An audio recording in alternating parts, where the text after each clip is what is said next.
Halo Brainy Pandas, hari ini kita akan belajar mengenai sistem saraf. Kita akan mulai dengan belajar mengenai unit terkecil yang menyusun sistem saraf, yaitu sel-sel saraf. Sistem saraf itu tersusun dari dua jenis sel. Jenis sel pertama kalian udah sering dengar, yaitu neuron.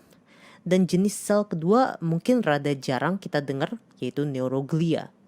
Tapi meskipun kita itu lebih sering dengar kata neuron dalam pembelajaran sehari-hari, sebenarnya neuroglia yang ada di dalam tubuh kita itu jumlahnya lebih banyak loh dibandingkan neuron. Jadi apa sih sebenarnya yang membedakan antara neuron dan neuroglia? Neuron itu apa dan neuroglia itu apa sih? Kita mulai dengan neuron. Neuron adalah sel-sel dalam sistem saraf kita yang berfungsi untuk mengirim sinyal-sinyal. Sinyal ini maksudnya gimana?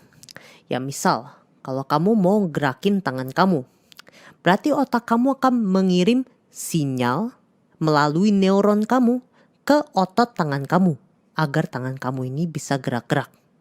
Atau misal, jari kamu lagi ngeraba sebuah permukaan yang kasar. Misal permukaan kayu yang kasar. Maka neuron-neuron pada daerah jari kamu itu akan mengirim sinyal ke otak kamu. Agar otak kamu dapat menginterpretasi bahwa kayu ini permukaannya kasar. Jadi neuron ini berfungsi sebagai messenger atau pengirim informasi. Dan informasinya itu berupa sinyal tadi. Nah, berbeda dengan neuron yang bisa ngirim-ngirim sinyal, kalau neuroglia, dia itu nggak bisa ngirim sinyal. Neuroglia akan berperan sebagai semacam cheerleader untuk neuron yang lagi kerja keras mengirim-ngirim sinyal. Neuroglia ini bakal ngasih nutrisi ke neuron. Dia akan ngasih oksigen ke neuron. Pokoknya dia akan mendukung dan juga melindungi neuron agar neuron dapat bekerja secara optimal. Nah, sel-sel saraf kita, yaitu neuron dan neuroglia tadi, akan tersusun sedemikian rupa di dalam tubuh kita, sehingga sistem saraf itu memiliki dua divisi, yaitu sistem saraf pusat dan sistem saraf tepi. Sistem saraf pusat, kalau dalam bahasa Inggris itu kita sebut sebagai the central nervous system. Central kan pusat, nervous itu saraf. Nah, dan sistem saraf pusat ini tersusun dari dua struktur, yaitu otak dan juga sumsum tulang belakang. Kalau dalam bahasa Inggris, sumsum tulang belakang ini kita sebut sebagai the spinal cord. Dan tentu karena dia itu namanya central nervous system atau sistem saraf pusat. Berarti segala struktur yang menyusun sistem saraf pusat ini terletak di pusat atau di tengah-tengah tubuh manusia. Otak adalah organ yang tersusun dari 100 miliar neuron. Banyak banget ya. Dan otak ini terletak di dalam tengkorak kita. Dan lebih tepatnya itu dia terletak di dalam yang namanya cranial cavity. Cavity itu artinya adalah rongga. Dan cranial, krani itu artinya adalah brain case atau tempat menyimpan otak, kontainer otak gitu.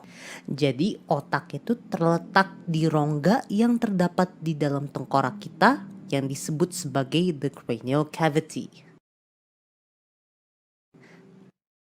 Tulang-tulang tengkorak yang mengelilingi cranial cavity dan melindungi otak kita sebut sebagai tulang kranial atau cranial bone dan ada 8 buah tulang. Tulang kranial yang letaknya itu di daerah belakang bawah kita sebut sebagai tulang oksipital. Dan pada tulang oksipital ini terdapat sebuah foramen atau lubang ya. Lubang itu artinya foramen. Dan foramen itu kita sebut sebagai foramen magnum. Magnum itu artinya besar. Jadi foramen magnum berarti lubang yang besar. Nah, Melalui foramen magnum inilah otak kita dan sumsum tulang belakang kita akan bertemu. Sumsum tulang belakang kita itu tersusun dari 100 juta neuron.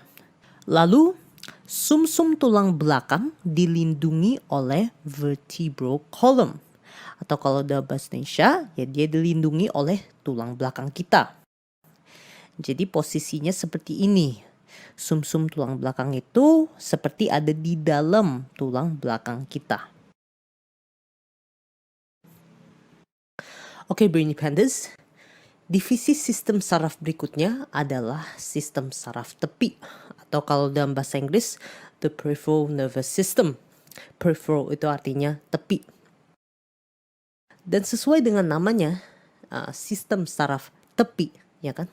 Berarti kan tepi kan artinya itu adalah ujung-ujung atau ekstremitas, ya kan, dari sesuatu. Jadi ujung dari tubuh kita, ekstremitas dari tubuh kita. Berarti jaringan saraf yang menyusun sistem saraf tepi itu nggak ngumpul di pusat tubuh seperti sistem saraf pusat. Melainkan dia itu akan menyebar atau dia akan extend ke tepi-tepi atau ujung-ujung dari tubuh kita. Bisa juga kita ngomongnya gini, kalau sistem saraf tepi adalah segala jaringan saraf yang letaknya itu di luar sistem saraf pusat.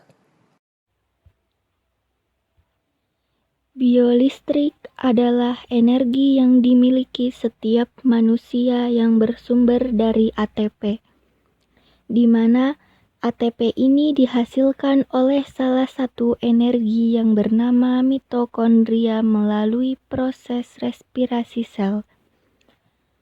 Biolistrik juga merupakan fenomena sel.